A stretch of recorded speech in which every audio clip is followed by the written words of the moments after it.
गोविंद शिल्प घेऊन येत आहे एकूण 80 ट्विन बंगलोचा भव्य दिव्य पंढरपुरातील एकमेव प्रकल्प। आमच्या प्रकल्पाची वैशिष्ट्ये मनाला शांती देणारं महादेवाचं मंदिर, मुख्य रस्ता सुमारे 30 फुटांचा, अंतर्गत रस्ता सुमारे 20 फुटांचा, ग्रामपंचायत योजनेचा प्रत्येक बंगलोजला स्वतंत्र नळ, सांडपाण्याची सुरक्षित विल्हेवाट, सर्व टाइल्स ग्लॉसी आणि नामांकित कंपनीच्या, सर्व स्टेअर, खिडक्या, चौकटी सुपर ब्लॅक ग्रेनाइट, दोन्ही अटॅच बाथरूम पूर्णपणे टाइल्स, पंतप्रधान हर घर नल योजना पूर्णत्वाकडे, bathroom, basin, kitchen, CP fittings हे जगवार कंपनीचे, स्टील वर्क पूर्णपणे जिंदाल कंपनीचे, 1000 लिटर पाण्याची टाकी, 150 लिटर सोलर वॉटर हीटर सोबत वॉटर प्युरिफायर, प्रत्येक बंगलोजला स्वतंत्र पार्किंग, दर्शनीय भाग पूर्णपणे डॅटो टाइल्स, टाटा प्रवेश कंपनीचे आकर्षक भक्कम दरवाजा, फुटी उंचीचे सुरक्षित कंपाऊंड। मग विचार काय करताय? गोविंद शिल्प, पत्ता गट नंबर 95, हॉटेल अंगण शेजारी, टाकळी रोड, पंढरपूर। ताज्या घडामोडी पाहण्यासाठी आमच्या YouTube चॅनलवरील PVR म्हणजेच पंढरी वार्ता या न्यूजला सबस्क्राइब करा आणि शेजारील बेल आयकॉनवर क्लिक करा।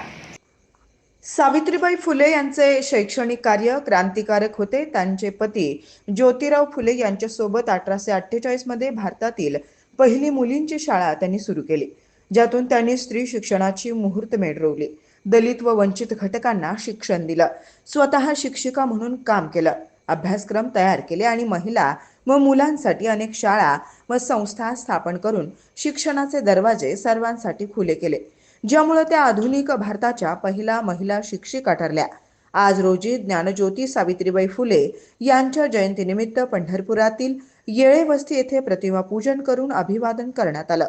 यावेळी सावित्रीबाई फुले यांच्या प्रतिमेचं पूजन समाजसेविका भाजपा सोलापूर जिल्हा उपाध्यक्षा सौ चंदनाताई येळे यांच्या हस्ते संपन्न झाले। यावेळी अश्विनी येळे, रुपाली येळे, माया गावडे, शैलजा सलगर, सुप्रिया सलगर, शीतल येळे, रेखा कोळेकर, सुमन येळे, शारदा भिसे, कुमारी वीरा पोले, कुमारी खुशी कुमारी येळे यांच्या उपस्थितीत कार्यक्रम संपन्न झाला। यावेळी बोलताना भाजपा सोलापूर जिल्हा उपाध्यक्षा सौ चंदनाताई येळे यांनी सावित्रीबाई फुले यांनी स्त्री शिक्षणासाठी त्या काळात घालून दिलेला आदर्श पुढील हजारो वर्ष महिलांना प्रेरणा देत राहील अशी ग्वाही दिली।